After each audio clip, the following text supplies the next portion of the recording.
clothes and his toys, and one very he is using things that belong to his school. Don't you think it's fun making things like this? Andy does. Miss Ballard is pleased. But now it's time for the children to return to their desks. They're going to practice writing. Andy likes that. He likes to write. He'll hurry back to his desk. But Andy forgot things. It's bad your teacher is disappointed in you when you don't seem to... After school, Andy doesn't feel like playing with his friends, but he wants to do something. Now what does he see? This is Fred. He isn't one of Andy's regular friends. He's older. But Andy's thinking Fred might be a friend, and Fred's thinking that Andy may be almost big enough. If Andy can have an older boy as a friend, then nobody can call him baby anymore. So he asks Fred to come and see his tadpoles. He has 2 live ones. Fred might like to see the tadpoles sometime. Then Andy tells Fred about something else he has, something he received as a present. Fred would like to see that. Go to Andy's house. This is Andy's room. Here's Andy with Fred. And here are Andy's tadpoles. See? Oh, they're dead. Now Andy remembers he hasn't thought to feed them for many days. And that was one of his responsibilities. But he can still show Fred his special present. That's what Fred came to see. If Andy can only find it. His very best thing of all. He just has to find it. Because Fred might not believe him, and Fred says he should have known better than to come home with a little kid. Now Andy's really alone. And look at this. His jet airplane. Poor Andy. Won't he ever learn to take care of things? Here's June, Andy's sister. She wants to play. But Andy says no. It seems Andy just can't get along with anybody today. Anybody but Mother. Maybe Mother knows where Andy's special present is. No, she doesn't. But she does know that something is troubling Andy. What is it?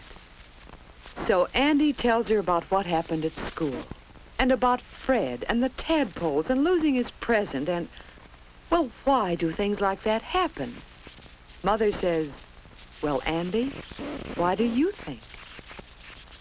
Because Mother knows, and Andy knows, and we know that those things happen because Andy hasn't learned to take care of things. Now June is having trouble with her things. Gretchen's head has come off, and June wants Mother to fix it. Suddenly, Andy says, let me fix it. Right now, he's going to start showing that he can take care of things.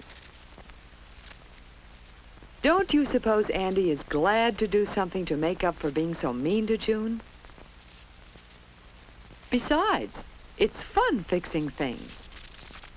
When you're through, it's more fun to know you've done a good job. And it's fun to see how much people appreciate it. Now Andy knows he has friends. He thinks he can fix that jet airplane, too. But some things can't be fixed. And no fixing will find things you've lost, such as Andy's favorite present. No, Andy will have to take care of his things all the time. He'll begin right now by putting his jacket and cap away where they belong. Then he'll know just where to find them tomorrow morning. That's another one of his responsibilities. But uh-oh, there's a button missing. Well, Mother will be glad to sew on a new button, especially now that Andy is helping her by looking after his clothes. And he's going to look after his other things, too. He's going to have a certain place for each thing and keep each thing in its place. And he knows one way to show Fred and the kids at school that he's no little kid.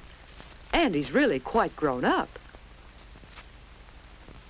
Ever since then, Andy's been thinking about how grown up it is to take care of things.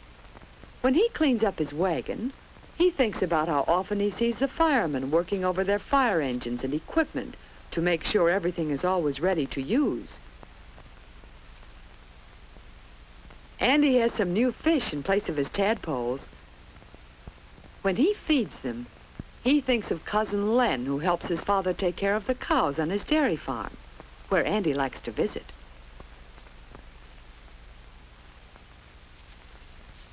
When Andy picks up things that might cause someone to fall and hurt himself, he thinks of his friend the policeman, who helps the children go to and from school safely.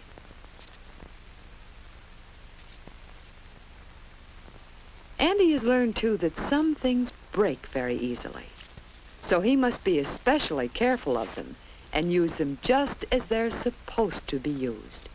That's being grown up, too. Many men work with things made of glass and with other things that have to be handled very carefully. Some things that are fun to do are also messy. But Andy has learned to clean up the mess as soon as he's through. After all, doesn't Mother spend a great deal of time washing dishes and cleaning up after the family has eaten? And when Father does his jobs about the house, doesn't he clean up and put away the tools?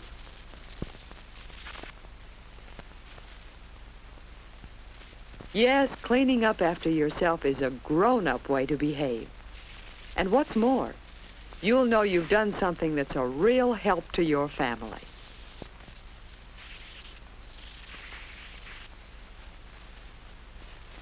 Taking care of things is a real help at school, too.